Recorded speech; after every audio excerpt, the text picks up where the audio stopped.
사장님은 이제 민주당 당시 대선 치를 때 그 과정을 복귀하면서 이렇게 또 해명이라면 해명을 또 해주셨는데요. 이런 가운데요. 드루킹에 관련돼서 수사 이어지고 있는데 중앙일보는요. 네, 드루킹이 살던 집을 찾아가서 드루킹 장모를 만났습니다. 인터뷰를 했는데 이 부분 저도 눈에 띄더라고요. 자, 드루킹 사위죠. 사위 10년 동안 분유값도 정말 번 적이 없다. 대체 그렇다면 이 드루킹의 출판사 운영비 11억 원은 어디서 나온 걸까요? 그게 지금 의혹의 핵심인 거죠. 네. 중앙일보에서 발빠르게 드루킹의 가족을 만난 것 같은데요.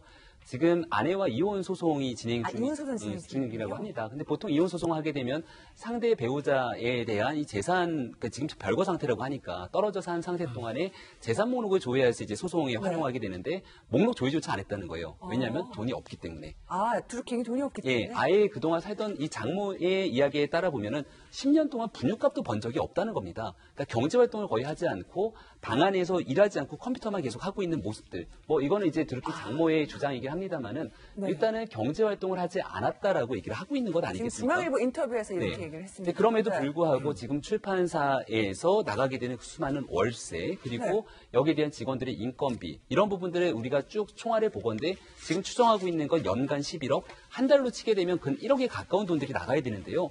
강연비를 통해서 받았다고 얘기하지만 강연비를 실제 받아서 들어온 금액을 보니까 175만 원이 올 초에 들어왔다는 거예요.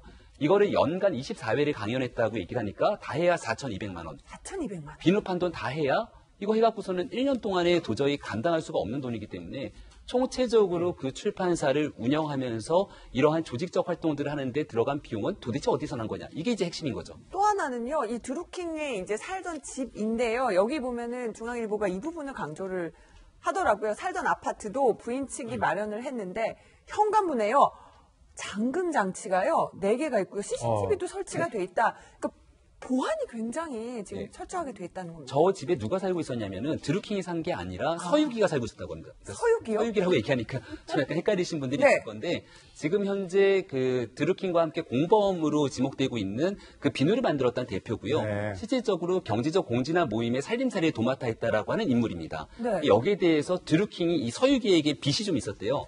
한 1,000만 원 정도의 빚이 있는데 이거를 월세로 감하자 그래서 들어와서 살게 했다라는 얘기가 지금 전해지고 있는 겁니다만은 근데 단순하게 사는 과정이면은 이와 같이 시건 장치가 있고 CCTV까지 있을 이유가 없는 거라 도대체 그 안에서는 무슨 일들이 벌어졌는가에 대한 의구심까지 제기가 되는 거죠.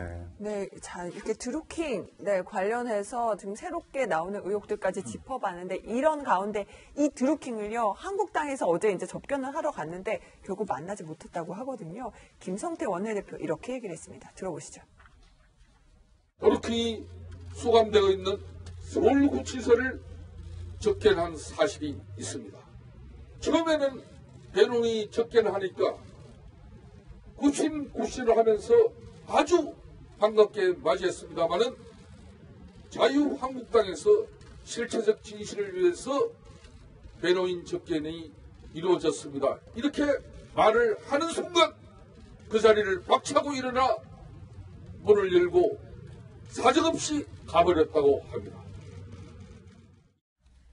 김성태 원내대표가 소개를 잘 했는데요. 그러니까 한국당이 지금 뭔가 이 거리를 만들려면 이 드루킹을 직접 만나야 뭐가 나올 거 아닙니까? 그래서 직접 만나서 뭔가 좀 들어보려고 면회를 했는데, 면회를 하는 방식이 이제 그 구치소 가서 만나려면은 변호사 접견이라는 방식으로 아마 신청을 한 모양이에요. 변호사 접견. 그래서 변호사 접견에서 변호사라고 해서 했더니 자기 변호사인 줄 알고 처음에는 아까 말했지만 구신구신 하더니 한국당에서 실체를 규명하러 왔다 이렇게 하니까 그냥 자리를 박차고 나가버렸다는 건데 어떻든 지금 한국당은 지금 부인도 원래 드루킹의 부인도 만났는데 뭐 별 이야기를 못 들었다는 거거든요. 드루킹도 만났는데 그렇고요. 그래서 뭔가 한국당은 이걸 확산하려고 이렇게 만나려고 하는데 아까 그 변호사로 해가지고 자기 변호사도 아닌데 만날 수가 있느냐 하는데 아마 만날 수 있다고 하는 만날 수 있나요, 김재 변호사? 네, 왜냐하면 변호인이 되려는 자도 접견 신청을 할 수 있습니다. 그래서 보통 굉장히 좀 세간의 주목을 받는 그런 사건 같은 경우에는 변호사들이 스스로 찾아가서 내가 뭐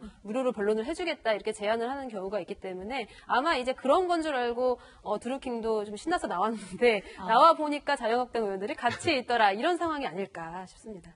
그래서 김성태 원내대표가 그런 얘기를 하는 거군요. 그러니까 민주당에 아직까지 뭔가 기대는 게 있는 거 아니냐라는 취지로 얘기하는 게 나와 보니까 변호인이라고 그래서 갑자기 나왔는데 혹시나 그쪽이 아닌가 그런 의구심에서 저런 얘기를 하는 것 같죠. 혹시 뭐 민주당 쪽에서 보내준 변호인인가 뭐 이런 기대도 어느 정도 했을 것 같아요. 네. 네, 자, 관련해서 드루킹 속보는요 나온 대로 저희가 또 전해드리도록 하고요.